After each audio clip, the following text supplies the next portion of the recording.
जो कैसा है, वर्टिकल है, वर्टिकल रिटेनिंग वॉल है। पहले बना लेती हूँ, डायग्राम नहीं दिया है।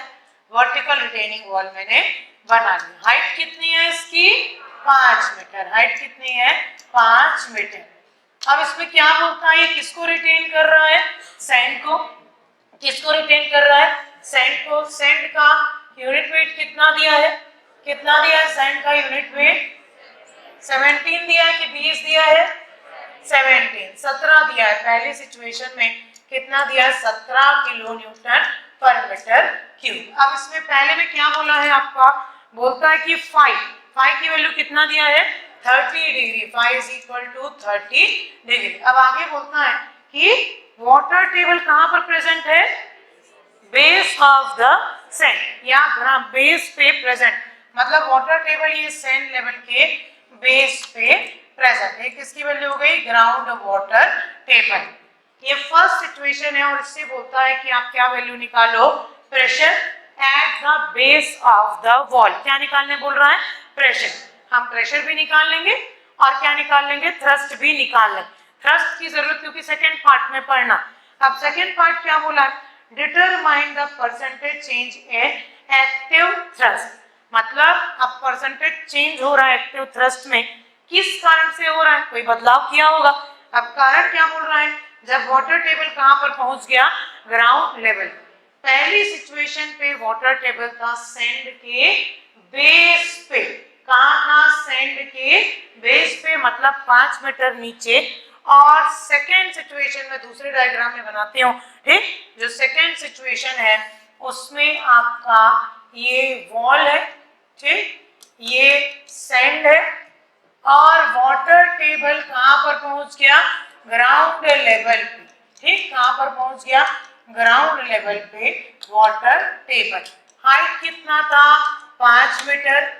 अब मेरे को ये बताओ, जब ये सेकेंड डायग्राम के लिए मेरे को डेंसिटी लिखना है, कितना लिखो इसमें, क्या बोला है, सैचुरेटेड। कितना दिया है, 20 किलो न्यूटन पर मीटर क्यूब। अच्छा, अब मेरे को ये बताओ, मान लो इसमें आपको दो डेंसिटी बस दिया है, एक दिया रहता 17, एक दिया रहता 20, और कहीं भी नहीं लिखा रहता कि ये सैचुरेटेड है और ये आपका डेंसिटी है। तो क्या लोग कैसे बताते कि कौन सा सैचुरेटेड है और कौन सा बल्क है या ड्राई है। तो आपके पास एक फॉर्मूला, एक रिलेशन है, ठीक, gamma S, gamma sat, gamma, gamma D, gamma dash, ठीक। ये इतना, जो ज्यादा वैल्यू था वो क्या था, सैचुरेटेड, और जो कम वैल्यू था वो कैसा था, या तो बल्क था या ड्राई। पानी नहीं है तो आप ड्राई भी मान सकते हो, पानी नहीं है, हो सकता है हल्का गीला हो, हमको नहीं पता, तो हम क्या मान सकते हैं, बल्क मान सकते हैं। पानी वहां तक नहीं पहुंचा है। फर्स्ट सिचुएशन में water table is below 5 metre, मतलब पानी वहां तक नहीं पहुंचा। या तो मिट्टी ड्राई हो सकती है या मिट्टी कैसी हो सकती है, मॉइस्ट, हमको नहीं पता। अभी दोनों में क्या ले रहे हैं हम, से। तो ये वाला डायग्राम को आप देखिए, ये कितना मिला, कहाँ गया डायग्राम। ये डायग्राम की बात जब करते हैं तो आपका डायग्राम हो जाएगा, एक मिनट, ठीक। डायग्राम की बात जब हो जाएगी 8वें नंबर पे, ये आ गया आपका डायग्राम। समझ में आ रहा है। अब ये फर्स्ट सिचुएशन को बनाते हैं। मेरे को बताओ, फर्स्ट सिचुएशन में कोई दिक्कत आनी चाहिए क्या बनाने के लिए, नहीं।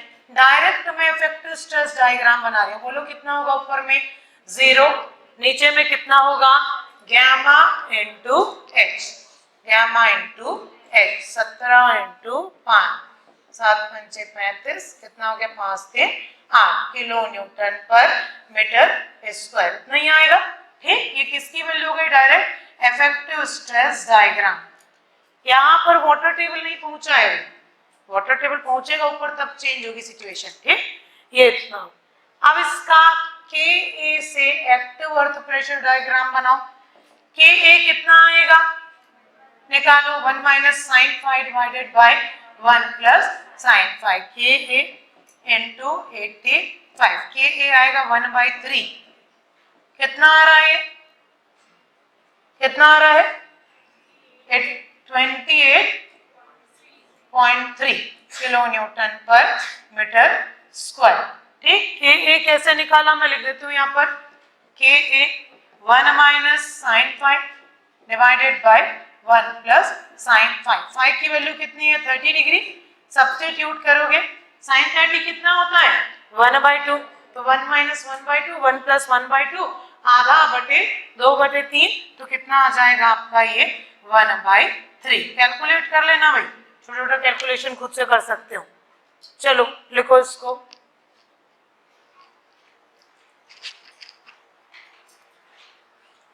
लिखिए इसको KA 1/3 into 85 28.3। ये पहला सिचुएशन से आपको क्वेश्चन पूछा था कि what is the earth pressure at base of the wall. Answer कितना आएगा 28.3 किलो न्यूटन पर मीटर स्क्वायर। अगर क्वेश्चन ने पूछता what is the active thrust, तो क्या होता है इसका फोर्स निकालते हैं। हमको पूछा था प्रेशर, प्रेशर निकाल लेंगे बट बाद में लिखेंगे फोर्स को भी। ठीक, करो नोट करो, एक क्वेश्चन तो आपको डिटेल में बनना चाहिए। और ऐसे ही सारे सारे क्वेश्चन ईएस में दिख रहे हैं, ईएस का क्वेश्चन, ठीक, ईएस का क्वेश्चन। आईएएस का जो पहले पेपर होता था वो प्रीलिम्स मेंस एक ही साथ होता था, 4 दिन का 1 2 3 दिन का या 4 दिन का पेपर होता था। ठीक, पहले दिन जीएस रहता था, ऑब्जेक्टिव, सेकेंड दिन दोनों शिफ्ट में टेक्निकल का ऑब्जेक्टिव, थर्ड दिन दोनों शिफ्ट में, 3 दिन का होता था, दोनों शिफ्ट में टेक्निकल का सब्जेक्टिव।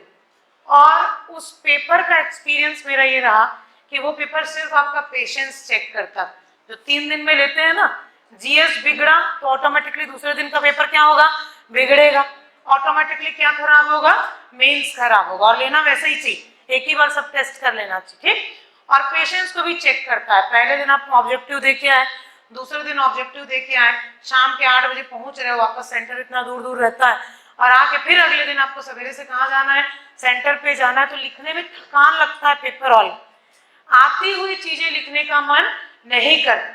तो ये वैसा ही पेशेंस वाला क्वेश्चन, देखते हुए कैलकुलेट करने का मन नहीं करेगा पेपर हॉल में कि कौन करे करके छोड़ भी देते हो, थकान लगता है। तो ये चीज सब्जेक्टिव में होता था yes.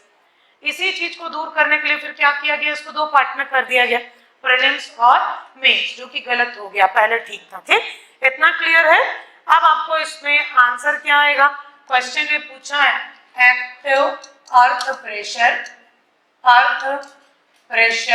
Eight base of wall कितना आ जाएगा, PA की वैल्यू कितनी आ जाएगी 28.3 किलो न्यूटन पर मीटर स्क्वायर।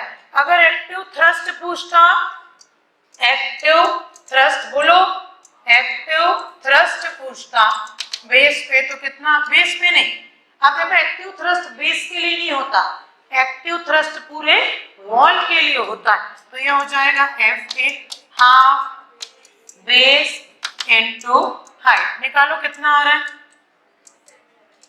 70.8 किलो न्यूटन पर मीटर।